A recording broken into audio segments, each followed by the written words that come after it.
thank you for joining with me. We are with Ken Wapnick, PhD, in his journey through the text of A Course in Miracles. And today we are on Chapter 5, Healing and Wholeness. We are picking up our reading in the Holy Spirit. So these are two important lines at the beginning of the first section that deserve comment here before we proceed. The world is one of ideas, and everything is an idea.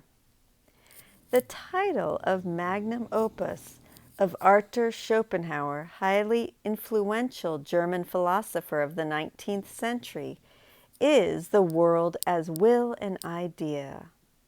The world is not a place or anything solid, and is not real. Similarly, Jesus says here that everything is an idea. The world, ourself, the Holy Spirit, God, all are thoughts or ideas. They exist in the mind and / mind, both minds, the big mind, little mind, and have no reality outside their source. This important teaching helps us to not fall into the trap of believing that the Holy Spirit or Jesus are persons. Jesus is a symbol in the mind that can speak to us more directly than an abstract symbol, such as the Holy Spirit. He represents the right-minded choice, what it means to choose the atonement instead of the ego's separation, which returns us to ourself. The idea that never left its source. The God who created his Son in the likeness of his own perfection.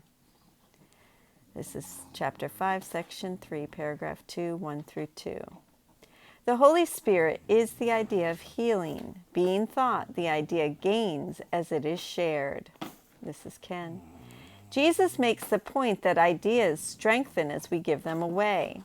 The more we talk about something, the more we believe it, whether it is true or not.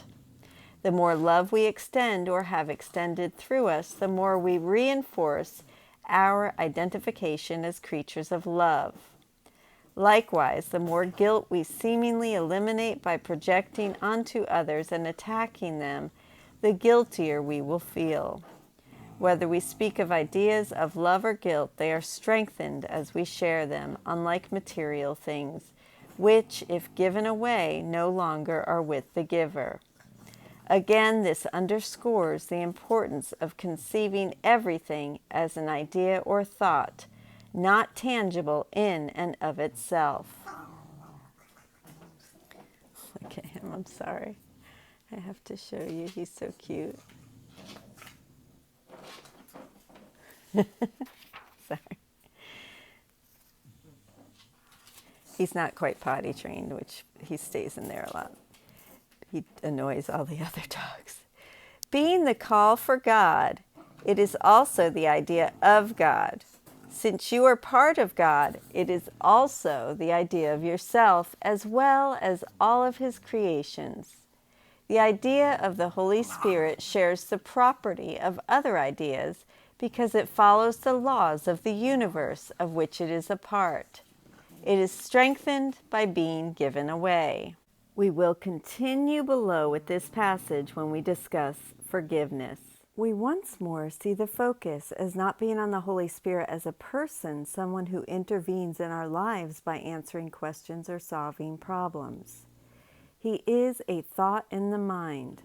Elsewhere in the Course, the Holy Spirit is referred to as the alternative, that's the manual, the other choice once we have decided for the ego. Since the purpose of choosing the Holy Spirit or Jesus as our teacher is to correct our thought system and learn, A Course in Miracles comes in a curricular format: text, workbook for students, manual for teachers. In truth, it is a curriculum in unlearning, as we need to unlearn what the ego taught us about God, ourselves, and the world, and discern the difference between illusion and reality, between being children of the ego or of God, our true source. We now return to two very important leitmotifs leitmotifs. I'm sure I'm saying that so wrong. The atonement principle, which we can now make more specific and identify with the Holy Spirit, and the ego's fear of the atonement. As I pointed out in Chapter 4, it is more important to see the centrality of these two themes. It is important to see the centrality of these two themes and how often they reoccur throughout the text, albeit frequently in different forms of expression. And I am going to stop there, and tomorrow we will start the atonement principle. Thank you for joining with me. I hope you have a beautiful day, and I will see you hopefully tomorrow. I plan on being here tomorrow.